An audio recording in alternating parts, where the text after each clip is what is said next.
What's up? This is Johnny Tacos here, and we are here for origin stories. You know, Christmas is here.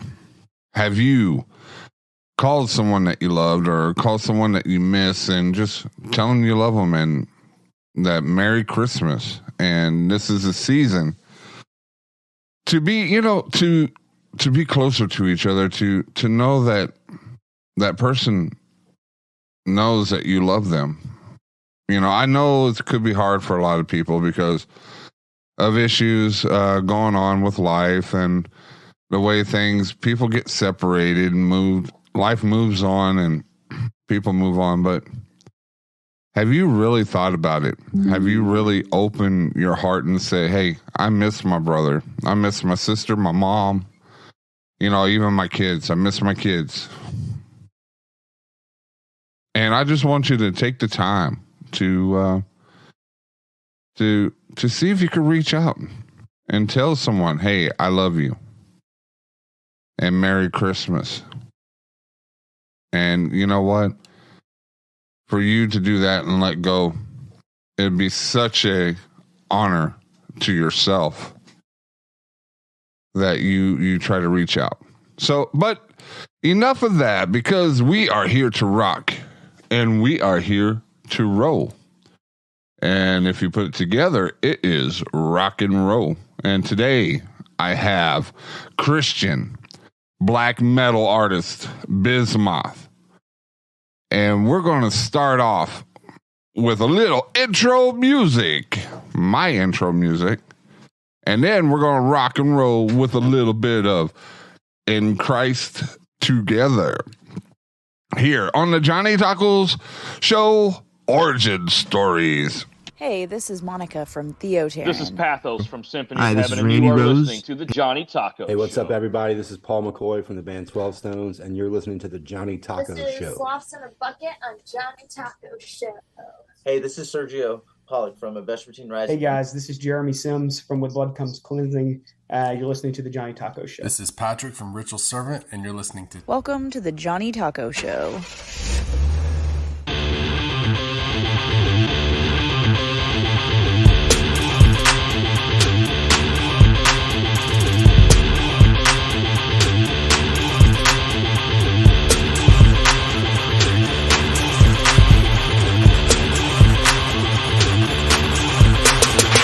The Eagle has landed.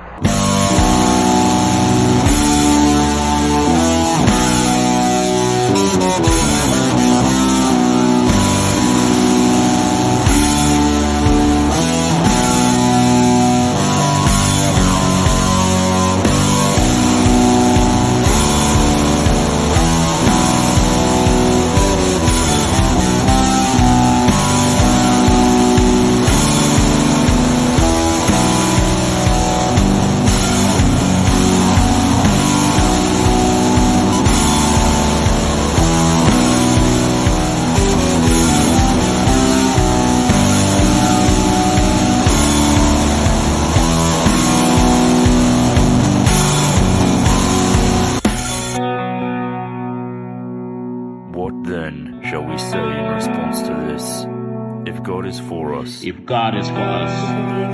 can be against us? He who did not spare his own son, but gave him up for us all.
right, welcome back to Origin Stories. This is Johnny Tacos here, and I have Jethro from Bismoth. Is that correct? How you say it? Yeah, Bismoth and Jethro. And Jethro. If I can't spell Jethro, then I'm going back to kindergarten. Man, and that song that you heard in Christ Together, it's kind of weird to hear like old school kind of metal, and Christian just like had a baby, and it's not baby Jesus, it's baby metal, which is also a Japanese metal band. There true. we go. 7 Stages of Kevin Bacon. I don't know if Kevin Bacon is in maybe Kevin Bacon went to Japan. There we go. Maybe he secretly began baby metal. Yeah, that could be. I don't understand baby metal.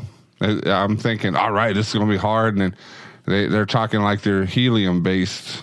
And I'm thinking, okay, maybe the tracks got mixed up, but it's like J-pop. Yeah. Hey, everybody's got their flavor. Everybody enjoys what music. And to me, it has to be the heart and soul of it has to be unique, has to be awesome, has to be Christ driven. Sometimes I go to listen to some of the greats, metal bands and all that. But if I go any deeper and darker, then I feel dirty. I'm like, you know what? I need to get back into some music. So I listen to Hard Look and all that and get right with God. I get you. I went to go see Exhumed recently. A very talented band, but with all the lyrical contents and stuff, I feel like I have to wash my ears with some holiness afterwards. Yeah, or bleach, Or bleach. Yeah, I went to go see Morgue Meat a little bit ago. The guy looks like he's fresh out of high school, like a high school jock. And so when I first met him, I was like, hey guy, what's up? You don't look like you're supposed to be here in this metal band, at least the venue. He goes, well, I'm the singer. I'm like, nah. And he went out and he's like, all right, he's going to sing some kind of preppy stuff. He went, I was like, where did that come out of that guy, man? But yeah, you're from South Africa originally, yes. Right? Yes, that's right. And you married an American woman. Yes. You didn't listen to Lenny Kravitz when he said stay away. No, you just kept going. I jumped head first. So what part of South Africa are you from? I'm from Johannesburg. Okay, so you're near where what was that rapper guy Ninja? He's from that area, isn't he? Oh, I'm actually not familiar with him. Well, hardly anybody is, but except for a guy that listens to all types of music 24/7, you kind of go into the rabbit hole of music. But have you heard of Jack Parrow? Yeah, he's from close by, I think. Oh, really? Yeah, I think he's actually from a town called Parrow, so it's not too far.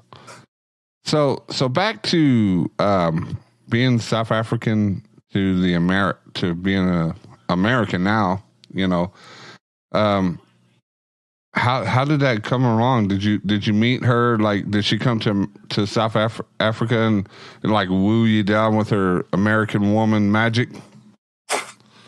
My wife went on like a catalog website. She ordered me, and I got shipped over. Oh yeah, America. I saw you on that page. My sister was looking for a South African man, and so she passed you up. We could have been brother-in-laws, man. I might have to call her up. Cool. So you moved down here, but have you always been a Christian? Through South Africa. I know South Africa has its little difference in religion over there, right? Yeah, I mean, statistically, it's supposed to be a majority Christian country, but in my opinion, I don't think of it as that. I became a Christian sometime before coming to America. Probably a couple of years before. It's even part of how I met my wife is through Christian metal.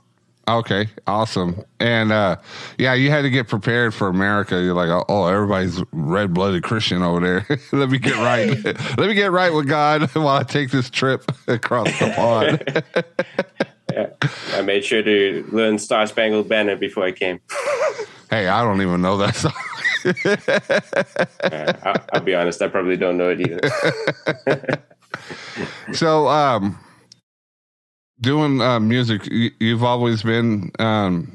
Who are some of your favorites? Who do you like to listen to that gets you pumped up so you can start playing music? I love Ancestor. That's probably my all-time favorite. And listening to some North Carolina bands like Pressus Infundus, which is a pretty unknown band, which I really enjoy them. They're like very raw black metal.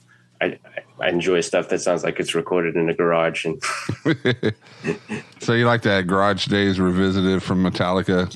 What was that, 1998? I mean, I've been listening to some of the early Metallica. Now it sounds raw, but back then it was like state of the art. Yeah. Good stuff. So you've always been into black metal? Because I know a lot of Norwegians, you know, I think that's where it originated from, black metal. Yeah. What got you into it? Was it as a kid? Did somebody give you an album and say, hey, check this out? Yeah, my brother was like my gateway. Like I was raised with metal. My father liked Sepultura and stuff, but my brother went way deeper. So he was introducing me to some bands, and he gave me Dimmu Borgir as my first black metal band. Wow. And, he just pushed you right into the pool, huh? Yeah, it was like Lord of the Rings meets metal, which for me was instant love. Yeah, and it's just the symphonic of it and the dirtiness of it, and you know, just the raw feel of the music, and I've always respected it as a genre, you know, because not many people can actually do that for a long time. That's true. I mean, who would expect these bands to go on for like 30 years? Yeah. Has it been 30 years? Yeah, I mean, early 1990s is when most of those bands began.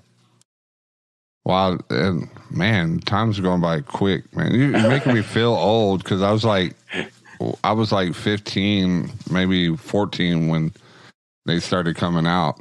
Because I was back then, I was listening to Deicide, Cannibal Corpse, stuff like that, and then it got into the darker stuff. But you know, that's BC, that's before Christ. And when I first started listening to metal, I wasn't a Christian. It was actually by hearing Christian bands that I started becoming a Christian. Yeah, because Christian always has a stereotype of being what is it? Cheesy, uptight, preachy. Yeah, judgy, all that stuff. But then you get all these people, you get all these bands that have a love for Jesus and a love for the kingdom, and it doesn't matter what kind of music you play, as long as you're playing. You're supposed to be playing that loud and skillful. You know, so if you're scream with the top of your lungs. You know, Jesus loves you. You know, which is kind of hard to sing death metal when you're like, Jesus loved you, Jesus loved you. And why does he love me so angrily? Aggressive love. Hey, sometimes some people like aggressive love, you know. But going through your music, when did you say, hey, I want to be an artist? I want to make a band. What was it like in your youth? Yeah, I was probably like 14 or 15 years old. I was like, I definitely have to make a band. I was really starting to get into it and got my first instrument and started getting lessons. I was learning guitar, and my brother was learning drums, but my brother was always too cool to play with me, so I was like always looking for someone else. Yeah. Hey, we're brothers. I'll play drums for you. I'm ready. Oh, wow. I'm ready. Let's go. Let's do it. What band's you playing? I play Rock Band on PS3. I play Guitar Hero. I play a mean air guitar. You know, it rivals the stages. You know, a whole bunch of fans of One and Four Dogs. You know, they enjoy every song that I sing. Start a dog pit. Yep, a dog pit. There you go. Look at that. Jethro's got jokes today. He's got jokes. Yeah, lame ones, but jokes nonetheless. So moving to America, was it like a culture shock? Oh yeah, definitely. I mean, I speak English already. There's lots of English in South Africa, so it's not the biggest it could be, but there's lots of unspoken differences, like how people live, what their manners are, the food, so forth. Yeah, because you got a lot of processed food here and not as much over there, That's true. And I've always wanted to visit South Africa because I heard there's some really beautiful areas there, but I also heard there was some really not so savory areas. Oh yeah. We got like second highest homicide rate of the world, and maybe highest rape rate of the world. So it's not good for tourism, but we got very beautiful places. You can also go places where there's not many people, so it'd be a lot safer. Yeah. It's, all right, there. Public announcement from South Africa. Do not come here. Oh man. No, it's just it's unfortunate that it's riddled with crime and all that. But your faith, you made it safe. You're alive. You didn't get kidnapped. Miraculously. Yeah. So growing up there was pretty hard, right? I mean, it's normal when you're there. It's like you don't notice it because that's just life. When I came here to America, it's like so much less crime. People not caring to lock their doors. No security in the houses. Like that's when you realize, oh my word, I was not living a normal life before. Yeah, I can tell you're not American because America's, this is crime riddled. America's so bad. It's so bad. Can you hear me? It's so bad. I had to leave. I couldn't keep my door open. My doors was only one latch was on. It was scary. Yeah. So, but coming here, I'm intrigued about people that moved from another country here, because it is so much of a culture clash. It's so much of a shock. How long have you been here? About 6 to 7 years, around there. Oh, so you're already an expert, right? I'm used to the lay of the land now. Yeah, you're starting to lose some of your accent. You sound more like a North Carolinian. Is that what they call them? North Carolinian? North Carolina. North Carolina. Wow. All right. I guess I'm going to get booted out of North Carolina with that accent there, buddy. So, have you been able to take your band on the road, or is it just you at the moment? It's just me. I have a friend who does vocals with me now in other projects, and we hope to make a full band. But Bismoth is just me. So. And it's amazing. It's amazing how one person can make a full-length song, let alone a whole bunch of songs, doing it themselves. Because Hard Look, Chris is a good friend of mine, and he's a one-man band. There's Aaron Kirby. He has a black metal band where he's Ascending King. Yeah, I've met him. You met him? Yes. And you didn't meet me. Me and him are buddies. He lives like 10 minutes away from me. We were in Illinois at Audio Feed. He played in Algebor, and that's when I met him. Yeah. Really, really cool dude. He was actually on our last year's Christmas show. I have a funny joke, and then we'll get back into it. Not a joke, but it's a funny story.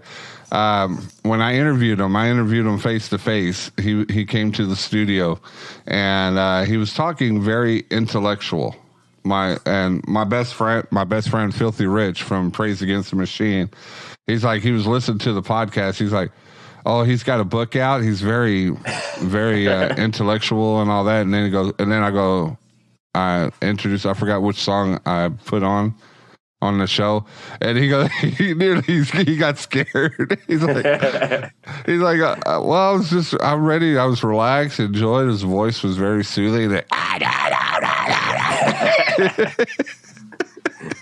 He goes, I didn't know what to do. I thought the car got possessed or something. It was pretty funny, but they met in person. They told that story. It was hilarious.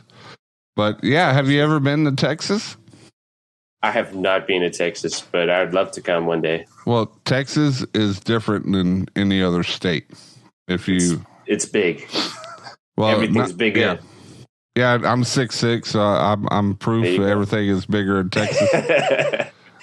I'm more rounded nowadays in my old age, but the music that you play, you're hoping to be able to go out there with your friend and form a full band. Oh yeah. Have you asked Aaron if he can help you? I know he's been like striving to get back into the full band. I haven't asked him. I've been trying to ask people local to North Carolina, for starters, just so we could do band practices. But I do see some bands where they don't care which state you're from, but I guess they might be touring bands or something like that. I'm not sure that my band is quite touring yet. So, hey, but it's getting there. The sound is an homage to the old school black metal. So, but you have to teach me how to do paint face, corpse face, because Aaron was supposed to, but he didn't.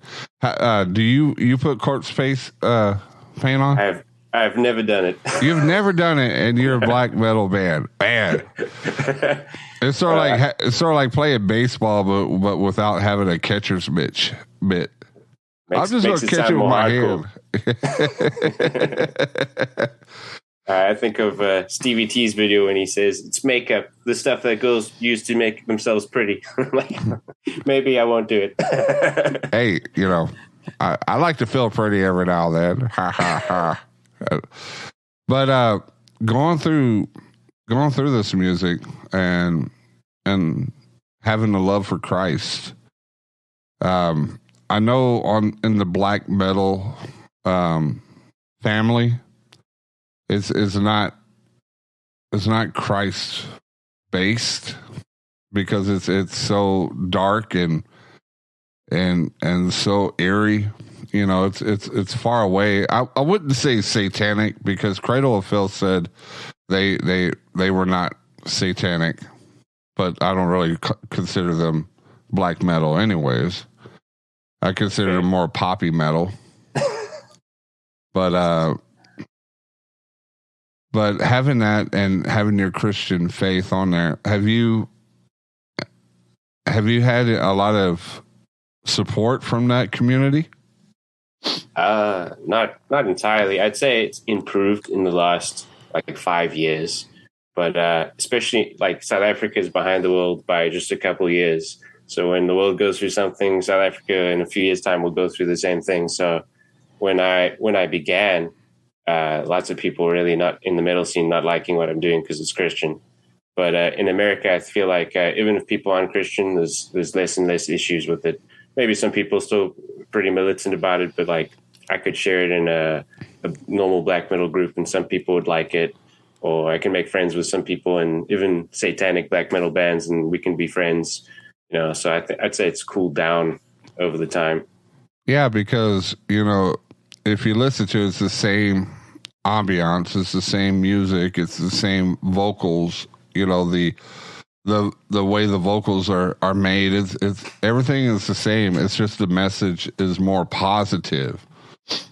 And people say, well, how can you make a positive song out of black metal?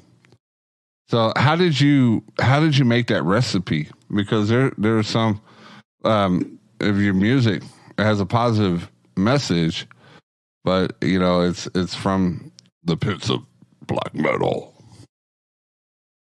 I mean, I've been listening to Christian bands in the black metal scene for so long that my mental association with black metal is already different now. I feel like a lot of black metal can be quite worshipful. And so to me, it feels like a pretty natural way to express worship. And then when I go on Bandcamp and listen to the top selling black metal bands now, it's like, oh, I remember now there's a lot of satanic bands in this, but it's not how I feel about the genre anymore. So I feel like it's just naturally cohesive to have something worshipful and that reaches to like a sense of grandeur. Yeah, because the background music and all that is pretty orchestrated. It's very obvious. You know, it has a worship feel to it, because if you have the organ in the back or whatever instrument you're using, if it's electronic or something, in the background is similar to what contemporary Christian music have in the back. Because if you hear it, they play that one key before they start playing. And I'm like, okay, maybe that was the key that the Lord loved, and we'll just play that key, get it all started. But it's similar to that, because black metal is like theatrical. It's very theatrical. It's not just the music; it's the way the ensemble looks. You know, the whole look about it. It sets it apart from, you know, death metal or metalcore or heavy metal or doom metal or any of the other subgenres of metal. You know, it's a very I like to say like a romantic kind of thing. You know, it's a romance about that kind of music. So why not meld Christian music with black metal? You know? Oh yeah, you know, it's very theatrical, and you know, whenever you think about music, the elements of music and theater, and it kind of naturally joins to like, what's the meaning of life, or what's your purpose, or your kind of story in your life. And I feel that naturally just draws to God. You know, music connects very quickly to God in that sense. Yeah, definitely. I agree so much, Jethro. You are a very wise South African. You're better than Sean from Seether. We'll just say that. I actually met Sean like years ago, like 96. He's a short dude. Are you short? Are South Africans always short? I'm short, but I'm short in South Africa too. So there you go. Because I met him. He was like 5 foot nothing. That's what it looked like. And no offense, Sean. Love you, Sean. You know, your music was awesome. I was upset in my younger years that you dated Amy Lee, because I had a crush on her when I was in my 20s. But yeah, that's about all I could say about Sean. Steve is probably the biggest South African band. Yeah. And they used to be called Sarin Gas, and they were from Pretoria, just 45 minutes away from Joburg. And I actually I did a deep dive for Sarin Gas, and I was like, wow, you know, it sounds like Seether, but a little less production. So, I guess I found the winning recipe early on. Yeah, that was getting a record deal with Tooth and Nail. That's what it was. Really? Yeah. Oh, was that their first label? Yeah. Oh, that's so funny. I didn't know that. So, but yeah, I'm a cornucopia of useless knowledge. You know, even questions and answers that Jeopardy would never ask. You know, I know. So. I also collect lots of useless knowledge. So, but do you have any new music coming out? Are you in the lab? Is what the professionals say. Are you in the lab making more music? I am always like, when I play guitar, I'm always thinking of things to write and put into my music. But I've got nothing official in the works yet. But you know, it's always there. The possibility is always there. And where can they buy some merch from you? What if they want a patch? You know, they say, hey man, I love this dude. This dude's awesome, and I want to get a patch or a CD or anything. You know, that would you know, because I believe that merch is the one thing that helps the band out the most. With because instruments are not cheap. You can't go to the dollar store and buy you a new guitar. You know, you could sell your guitar to the dollar store.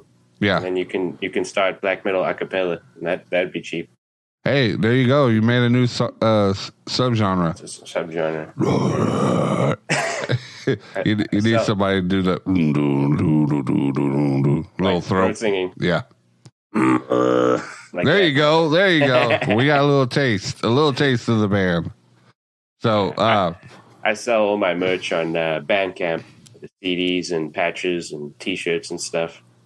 And how do you? What's the website for that? Because we're going to put it down on the description, so they could click on there and just get a real feel of Bismoth. I think it might just be Bismoth Bandcamp. Like if you Google Bismoth Bandcamp, or you search it on Bandcamp itself, it'll pop up. You can always share a link. And I'll do it. I'll put it on below to help you out, because I believe that we are all brothers and sisters of Christ, and we need to help each other out. If we are not here to step on people to get to the top. We're here to help each other raise up.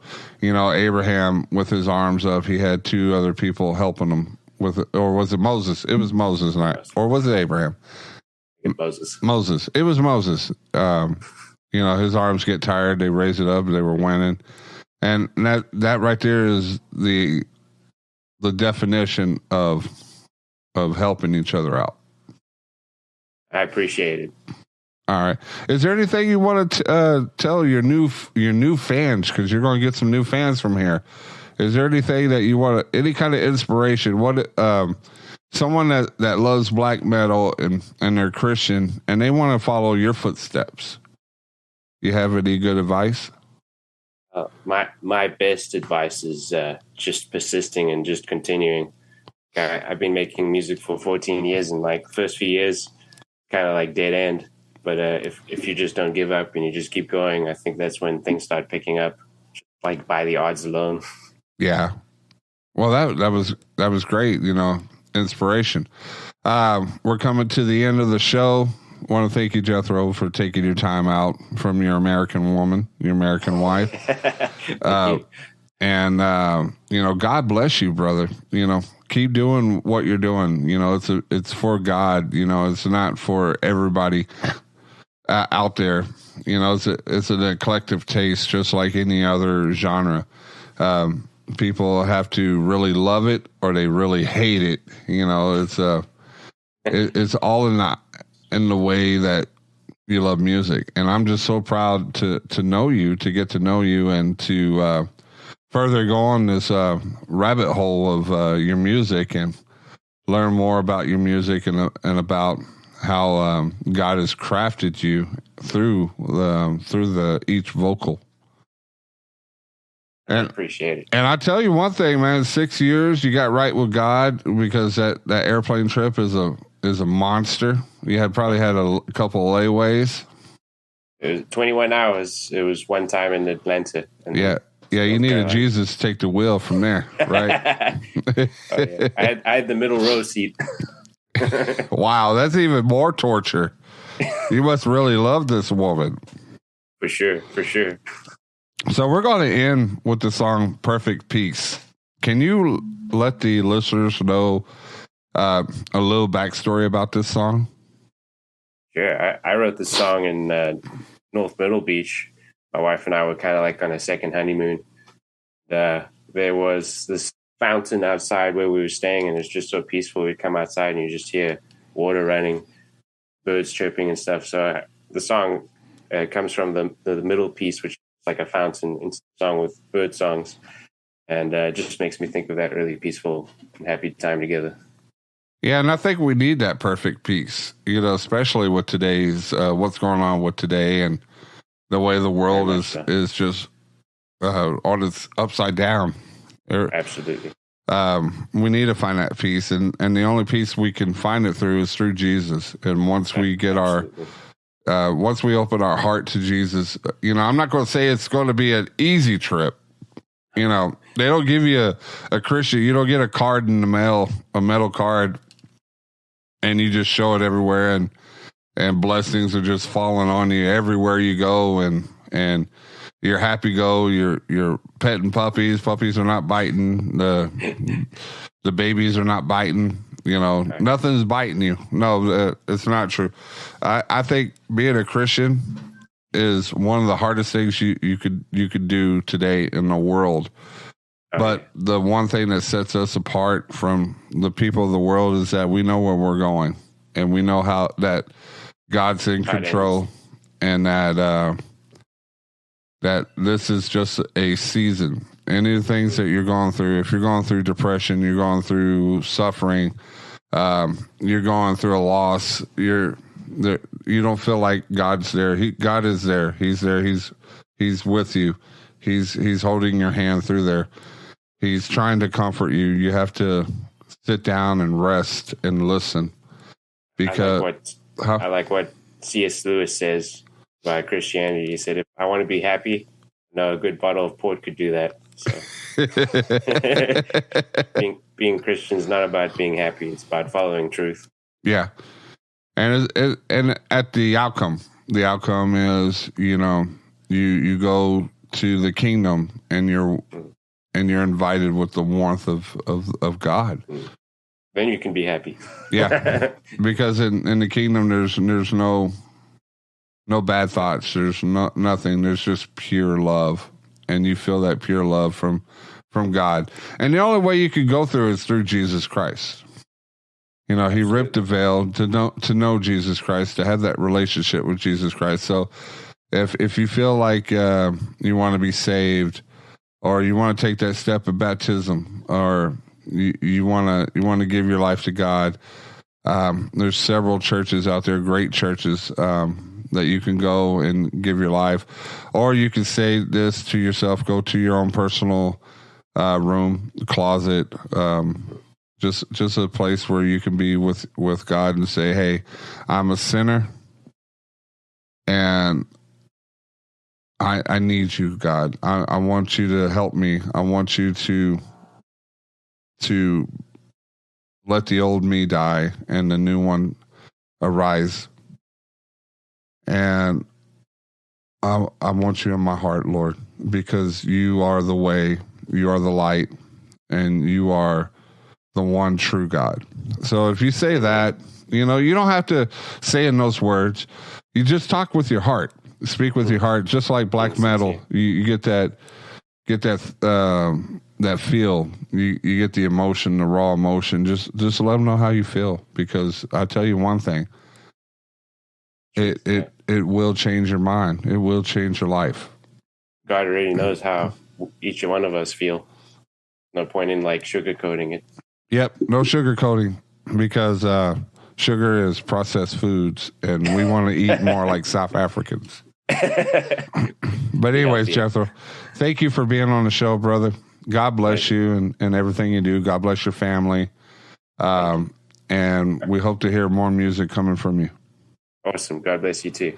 All right. Perfect Peace on the Johnny Taco Show.